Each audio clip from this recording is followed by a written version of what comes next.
Hey guys, welcome back to our channel Get Play Soon. Also, welcome back to the random interview question series episode 9. In this episode, we are going to discuss the interview question about object-oriented programming and functional programming. And we are also going to see the differences between them. If you haven't watched my previous videos where we discussed a few more interview questions and answers, make sure you watch them. So getting started, first let's discuss about functional programming. As the name itself suggests, functional programming consists of functions.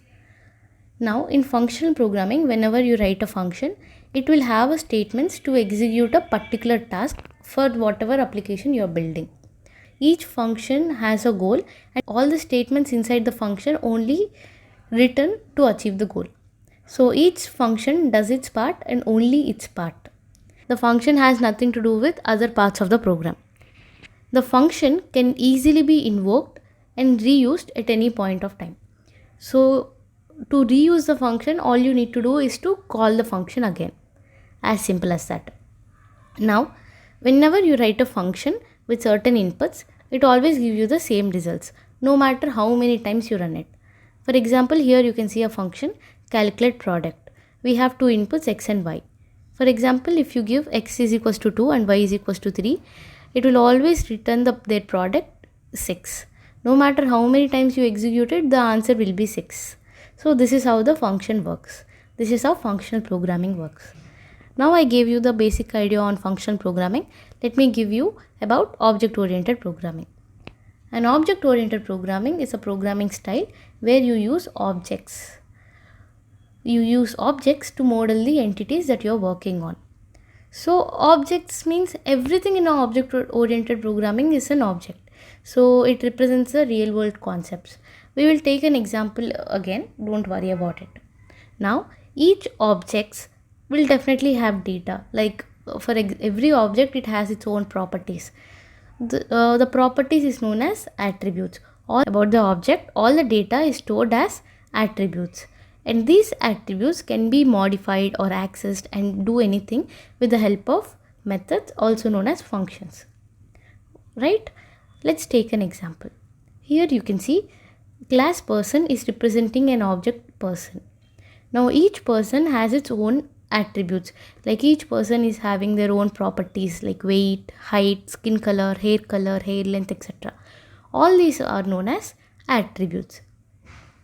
While using these attributes for this object person, we can have methods like eat, sleep, put down box, pick up box, everything. I'm just giving you an example, few methods example. This is how object-oriented programming works. We have classes, we have objects, we have the objects and its properties and their methods. So I hope you understand and got a clarity on object-oriented programming. Now let's look at the differences between both of them.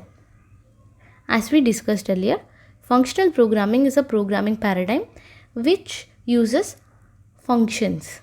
Everything is a functions and each function has a specific task. When it comes to object-oriented programming, everything is an object and each object has its own attributes and its methods. Now we also use classes where classes are the instance of objects. Okay, moving ahead. The fundamental part of functional programming is the variables and functions. So while I'm talking about variables, it might be the input variables, whatever. So when you write a function to do a particular task, based on your input, the result will be changed, right? So the basic important thing in functions is one is variables, the input, and the function itself. Also, the functions are immutable. The data inside the function is immutable. Once you write a function, you cannot change after that. Now speaking about fundamental elements in object-oriented programming, data used here are mutable data. You can change the data inside object-oriented programming. In functional programming, iteration is done using recursion. Call the function again, right? It's as simple as that. But in object-oriented programming, we use loops for doing iterations. Like we have for loop, while loop, etc. Moving ahead. In functional programming, parallel programming concept is allowed. I'll tell you what is parallel programming. Parallel programming means the ability to do certain things simultaneously. In functional programming, you can run multiple functions simultaneously, which is nothing but parallel programming. In object oriented programming, you can't do like that. You can't do multiple things simultaneously. So object oriented programming does not allow parallel programming. Moving ahead.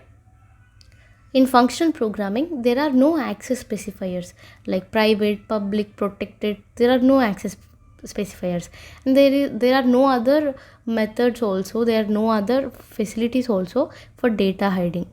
Therefore, in functional programming, security is not possible. But when it comes to object oriented programming, we have access specifiers like private, public, protected. We can use whatever we want according to the situation. Also, we have OOP concepts like encapsulation, where everything is properly hidden, encapsulated, as the name itself suggests, capsulated, the data and the methods, everything. So with all these properties and having access specifiers, data hiding is possible in object oriented programming, making the program secure. So this is the basic understanding on functional programming, object oriented programming, and the differences between them. So that's it from my side. If you find this video helpful, make sure you like it, share it, and subscribe to our channel. Get Play Soon. Thank you so much for watching this video. Bye bye.